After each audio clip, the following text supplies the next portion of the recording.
Today is Thursday, March the 14th. We hope you're having a great day and that you've been using every day this week just to dive deeper into the question we talked about Sunday, which was... How do we get into Jesus' inner circle? Thank you. I didn't look back far enough. Or on Sunday we said, how do we avoid the lonely land and live in God's family? Yeah. So we're going to talk about family a little bit today and just answering these questions. The first question is this: how would you answer a child who says, "That's not fair"? Can you give a specific example? I think any adult can think of like bajillions of times, because I know that one time in my life I've said it. That's not fair. Sometimes I say it as an adult, but we don't like to admit to that. I think you said it recently. I might have said it recently. Yeah. I think adults say it too, but we specifically see it in children, right? Yeah. We've had it so many times. I mean, Grace and I, and you know our journey with fostering and things. We've cared for kids for so long now. Every child we've ever had in our home, including our biological son, has complained that life's not fair. And our answer used to be, I used to get upset about it. Like it would annoy me that they said that or whatever. But I finally adopted a posture of saying, yeah, you're right. It's not fair. Because life's not fair. Fair. We used to say things like, fair is a myth. We don't do fair in this house. We said those things all the time because it's really not fair. And it's not fair in the world either. Why does God bless some people and not others? Well, it's just, He does. Why do some people get healed and some don't? They do. Why does that happen? This doesn't. It's just the way it is. Life's not fair. It's really not. When I talk to my daughter about this, we say the same thing. Life isn't fair, and so you got to learn how to deal with that, right? I think that's just a learning thing for all of us, whether we're adults or kids, is we have to learn that life isn't fair. We live in a broken world, and because of that, our brokenness, our sin, it affects things, and it affects the way we want fairness to happen, right? It affects the perceived fairness we need to have, but life isn't fair. Yeah. We actually really don't want fair, if we're honest. That's true. Because fair, in context of God and His kingdom, fair means that we go to hell. Mm-hmm. Because that's fair. We deserve it. We get what we deserve. That is fair for that to happen. We really don't want fair. What we actually want is fair in my benefit. Yes. But this doesn't work that way. It's true. I mean, the Bible's very clear that all have sinned and fallen short of the glory of God. And He doesn't repay us according to what our sins deserve. Fairness is punishment. Mm-hmm. God doesn't treat you fairly. He treats you with grace. And I think that's just something that we got to learn together. So we hope that gives you some examples of way you can talk about fairness. Share about a time when you felt special because you were in someone's inner circle. What specifically made you feel valued? There was a there's been a few times in my life I can think of, and these were all times really as a young adult or as a more grown adult. When I felt in someone's inner circle, when I was in college, there was a guy that had a group of college guys that he met with every week, and I was a part of it. Now, sometimes I was a little proud to be a part of it. It fed my pride my ego a little bit, but I was glad to be a part of that inner circle and get to learn things from him. And he held us accountable. He discipled and mentored me in some ways. I really loved that. As I got to be older, there were people that I met, and I would, through the phone or through Zoom, before Zoom was cool, I would do these mentoring groups, and to be in an inner circle of somebody that I valued, that I saw the benefit of them as a leader, and then their investment in me. That was awesome. I think I don't really think about it as much lately, like getting into people's inner circles, as I used to. And I think it goes back to the first thing that you answered, like we want fair for my benefit. I used to want to be in people's inner circles for my benefit too. I remember growing up, like my dad is a local pastor, and we would go places and people were like, wait, is your dad this? And I would leverage my dad's name and his position to get things from me, because I was in his inner circle, right? And so it was more about Keenan than it actually was about being in the inner circle. Nowadays, sometimes actually I don't realize I'm in people's inner circles until people point it out to me, because it just changed perspective. I don't care about it that as much as I used to. Which, and ironically, I don't want to overstep telling somebody else's story at all, but ironically, I've done the same thing before. I've used my connections with people, name dropped a little bit, and I'm a part of this or that. And my son, though, Andrew, he does not. Andrew does not. He'll tell you he doesn't want any special, treatment for anything because being my son or whoever, and he will go out his way to not let people know that we're related. with things. It's interesting. Might be a generational thing. I don't know for sure what that is. But. Don't want special treatment. The third question is, have you had an experience in church that made you feel like you didn't belong? What made you feel that way, and how did you respond? You know, I had I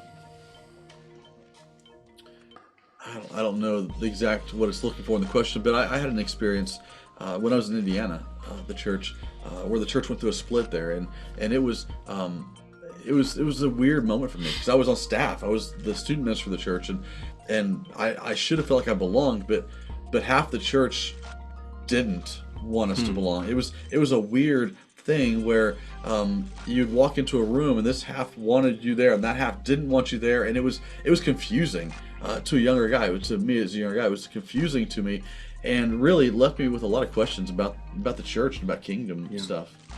I think if I have to be honest, like, I don't really think I've experienced this, but I want to say that most conversations I have with people, especially you who are watching this is your experience. That a church has hurt you, or people like walked in. I don't remember who I was talking to in my neighborhood this week, but I was talking to a guy in my neighborhood about how he went to a church, not local, but he was out of town at a church. They never went back because he said it was a church about 50 people. They walked in, no one ever said hi to them. He's like, we were obviously the new people here. No one ever said hi to me. We sat alone, and afterwards they did a potluck banquet. Everyone talked to each other, didn't even acknowledge they were there, and left. And I think too often times that is the story of the church at large. That we make people feel left out as outsiders. I luckily didn't have that experience, but I know you, and I know people in our church who come from churches that's been their experience. So I honestly don't know how I felt that way, because it wasn't about me, it was about you. But how do we respond is we be the church that includes people. Yeah. I mean, I think of more than a handful of stories of people in our church right now that have told me as we kind of chat about, like, so what brought you here? What kept you here? What caused you to put roots down in our family here at the church? And more than a handful of times, the answer has been the door greeters. Of all things. You know, it's not the preaching, it's not the singing, it's not the students, the kids, it's the door greeters. And as I probe into that, what I've gotten used to hearing now is that our door greeters are good at what they do, and they learn names. And they'll talk about how, you know, I came one Sunday and the person at the door said, I don't think I've met you yet. What's your name? And got to know it. The next Sunday, as I was walking up in the parking lot, not even to the sidewalk yet, they're saying hi, calling me by name, because I belong. And it's just a different feel for things. So if I could, side note, that's why door greeters are important. And if you want to serve as a greeter, let us know. Yeah, because you get to have the opportunity to, especially, again, I think a lot of people I've talked to in our church that are coming to our church, if they have a past church experience, have that experience where you felt left out, you felt isolated, you didn't feel like you belonged. Well, you get the opportunity to make that difference in someone else. You can help us be a place, to continue to be a place where people connect to Jesus and to each other, and that they are valued, they are known, they are seen, because you don't want them to have the same experience you had. Last question. Are we sending messages verbally or non-verbally that could make people feel like they don't belong in Jesus' inner circle? What could we do differently to be more open, especially in our small groups, or oikos in this case?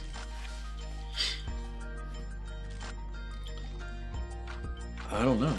I don't know. I'm confident we're not perfect. And I'm confident that there are things that we don't recognize. Keenan, one thing that you and I try hard, and our elders do too, and our staff as well, we try hard to make sure that we don't use insider language with stuff, that we explain things as though it's the first time for everyone, which I think opens up the door to people and doing that. And I'm confident there's things that we don't fully know. But I don't know off the top of my head. So I read this, and I could be wrong with this, so I'd be interested to know how you read this and responded to this.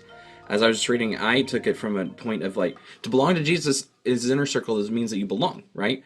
And I think sometimes, and actually you and I were talking about this a few weeks ago, Mark Moore, we talked about this too, talked about how you belong, you believe, then you behave, right? Because out of those, you start in that order. I think how the church can non-verbally and sometimes verbally and I know I've struggled with this off and on over my years, and I still struggle with this to this day. I know in my head that I need to start with people belonging. You belong here because Jesus can change you. But because of how I grew up, and I can sometimes be legalistic in how I do things, I jump to behave first. And I think that is when you start making people feel like they don't belong in Jesus when it's not true. They need to belong so they can believe in Jesus and let him transform their life. Yeah. But historically, churches, not just ours, but a lot of them, have been kind of more behavior modification in things. Like, don't talk that way, don't say those words, don't drink that, don't smoke that, don't do that, don't be there. And really, we've come to know that Jesus really is more of a be like this person. He's encouraging who we are becoming. And Well, since you pointed that out, I just want to say, because we've done that historically, and I'll collect that as a church leader leading churches, since the church at large has done that, we've done a bad job of actually, instead of, we think we've eradicated sin, but what we've done is maybe people are really sneaky with sin. People will hide sin because they want to make you feel like they are behaving, when actually they're just really good at hiding it.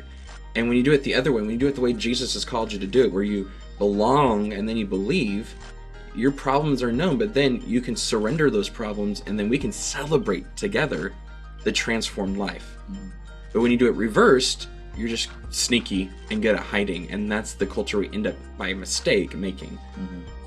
Yeah, that's good stuff. So how would you answer these questions? Again, we really want to encourage you to be wrestling through this with other people and taking next steps in following Jesus. We'd love to invite you this Sunday to join us at 8 o'clock, 9:30, or 11 as we continue walking towards Jesus, and we'll be wrestling through the question, does my past determine my future? It's going to be a great time together as we follow after the heart of God. Church, as always, until we see each other again, you are sent. Have a great day.